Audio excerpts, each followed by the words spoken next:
Ladies and gentlemen, welcome to the Car 5 Podcast.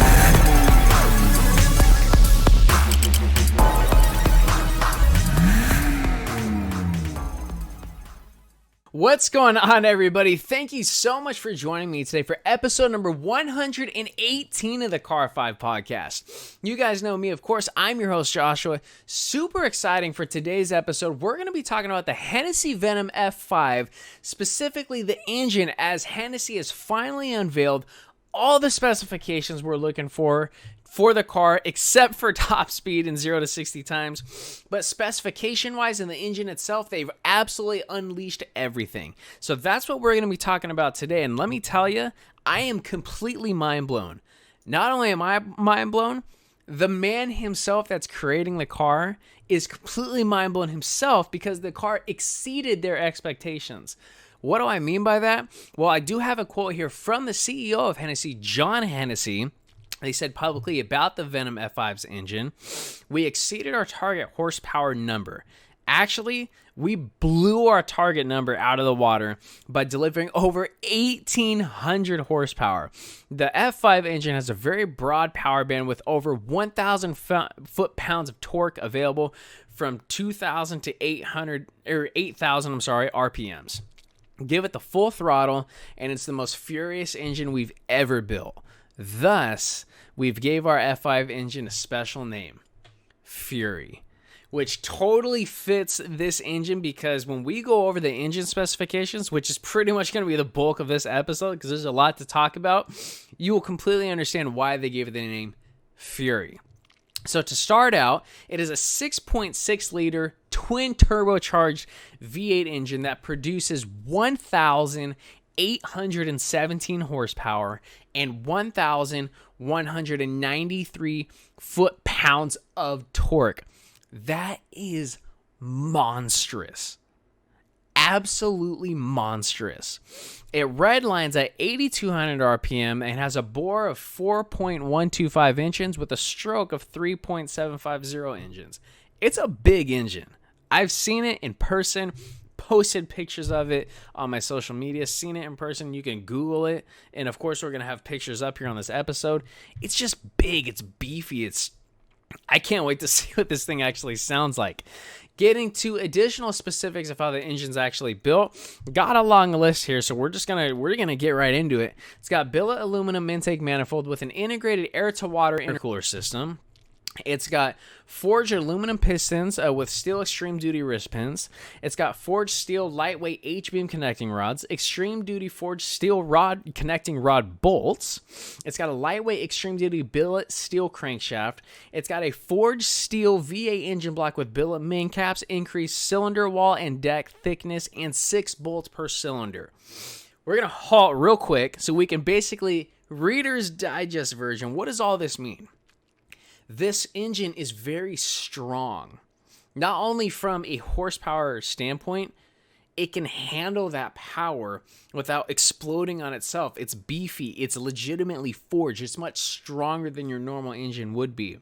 Here's how important that is. A lot of people that are maybe starting, to tune cars and things like that, it's very important to make sure you can protect your engine and forge it and make it stronger any way you can before you start throwing turbos and superchargers and just adding all sorts of horsepower to the engine, because here's what's going to happen. Here's a good example. Let's say you wanted to bench press for the very first time if you've never done it, right? You can bench press the bar, no problem. You're used to doing that because it's kind of what you're used to doing. Or think about doing push-ups, your own body weight. It's not hard. Basically, anybody can do it. Now, out of nowhere, you start adding a ton of weight, putting all these extra weights on your back to do push-ups, right? You're doing push-ups like normal, and out of nowhere, you got an additional 200 pounds on your back. Your face is going to fall flat to the ground. You can't push yourself up. Basically, you're done. You can't handle it. Same thing with an engine. If you want to be able to do push-ups of 200 pounds, you got to strengthen yourself up to be able to push 200 pounds.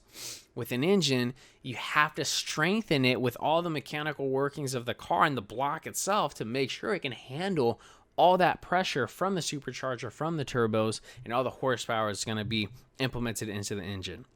Long story short, that's what it means. Getting back to the details of the car, it's got a high-flow aluminum cylinder heads with canted titanium intake valves, iron Connell exhaust valves with dual valve springs, extreme-duty billet steel hydraulic roller camshaft, hydraulic roller lifters, billet steel push rods, and stainless steel shaft-mounted rocker arms. It's got Daily Engineering 4-stage billet dry sump oiling system and billet CNC aluminum oil pan. Now, the twin turbos themselves are precision ball bearing twin turbochargers that each turbocharger itself is rated at 1,350 horsepower per turbo. And this car has two of them. So just the two turbos itself can produce 2,700 horsepower if you wanted to. Whew. And by the way, that's at 23 PSI for boost. We're almost done. We're getting there. We got a 3D printed titanium turbo compressor housing, high flow twin turbo wastegates, high flow twin turbo blow-off valves, billet aluminum 90mm dual throttle bodies, high flow fuel injectors, 2 of them per cylinder, by the way. High flow stainless steel twin turbo headers with primary tubes, high flow stainless steel 3-inch twin turbo downpipes, high flow catalytic converters, and high flow 3.5 inch, I should say, titanium exhaust system. And breathe. What a lot to talk about. But that is the engine, and I have no doubt in my mind the Venom F5 with its engine fury is going to be a serious competitor for Koenigsegg, Bugatti, and SSC. Tuatara, that is. I cannot wait for this car to come out, and it's one I'm extremely excited for, and you guys should be too. We've been waiting for it. Now the car literally just has to be unveiled and run it on a top speed run, see how fast it goes, and see what those 0 to 60 times are. But ladies and gentlemen, I hope you enjoyed today's episode. That is all we got for episode number 118. Super exciting. Looking forward to the car. Don't forget to follow on Instagram, like on Facebook. Thank you so much for everyone checking out the podcast. Feel free to check out the YouTube channel as well, unless you're here already. If you are, thank you. Just browse the channel. If you guys see what you like, hit that subscribe button. If you don't mind, leave a like on this video as well. You know, if you ever need anything from me, shoot me an email. info@car5podcast.com. Don't forget to check out the link in the description, www.tlog.com, your guys' go-to source for the best car merchandise out there. If you're looking for your favorite hat, shirt, jacket, accessory from your favorite car company, check out the link in the description. Got a coupon code for you guys as well. Last but not least, don't forget to tune in to episode number 119. Very exciting, actually. We're celebrating 10 years of the Porsche Panamera, the sports sedan that completely changed a lot of things in the car industry. Thank you so much, everyone, for tuning in. Please remember to drive safe and have a fantastic evening. Thank you.